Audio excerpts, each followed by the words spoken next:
এইটা একটা বড় সমস্যা। টাকা পাচার করে আমাদের বাজেট সংকুচিত হয়ে যাচ্ছে। মাননীয় স্পিকার, আরেকটা জিনিস, এই সরকারে রাসেল ভাইপার সাপ চলে আসছে। মাননীয় স্পিকার, এই সাপ আসার কারণে সরকারে যখন সাপ আসে প্রকৃতিতে বেজি থাকে, এই বেজি করে কি সাপরে নিয়ন্ত্রণ করে। কিন্তু এই সরকারে দেখা যাচ্ছে বিভিন্ন জায়গায় রাসেল ভাইপার আছে, কিন্তু বেজি ওই পরিমাণ নাই যে এই সাপরে ধরবে। মাননীয় স্পিকার, আপনি দেখেন এই আমাদের প্রতিষ্ঠানগুলা কত দুর্বল হয়ে গেছে। আমাদের প্রতিষ্ঠান, একজন ভদ্রলোকরে দুদক ধরতে পারে নাই, একজন ভদ্রলোকরে এনবিআর ধরতে পারে নাই, বাংলাদেশ ফাইন্যান্সিয়াল ইন্টেলিজেন্স ইউনিট ধরতে পারে নাই। আর এনবিআর এর মতিউর রহমানকে ধরলে একটা ছাগল ছাড়াই এই লোকটা তো আপনি আনতেই পারতেন না। বেনজির কাণ্ড, মাননীয় সাবেক আইজিপি উনি এত বড় হয়ে গেলেন, মন্ত্রণালয় জানলো না, মাননীয় স্বরাষ্ট্রমন্ত্রী জানলেন না। এই বাচ্চাটা এত বড় হয়ে গেল, আর কিছুদিন সুযোগ পাইলে পুরা গোপালগঞ্জ কিনে ফেলতেন এই বেনজির সাহেব।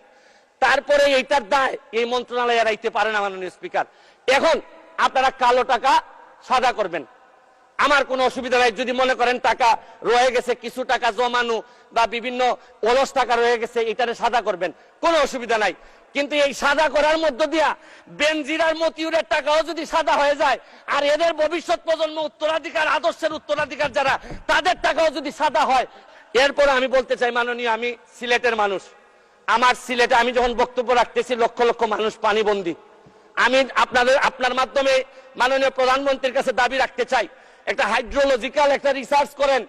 আমাদের এই পানি আগে কখনো বন্যা হইতো না, এইরকম 22-এর বন্যা, 24-এ বন্যা, আমরা একেবারে দেবে গেছি পানির নিচে। মাননীয় স্পিকার, এইটা জানা দরকার যে আমাদের এই ভারত থেকে আসা পানি কোথায় কোথায় বাধা পড়ে, এইটা দেখতে হবে। মাননীয় স্পিকার, অনেকে সন্দেহ করে মিঠামইনের রাস্তাও আমাদের এই দুর্ভোগের কারণ।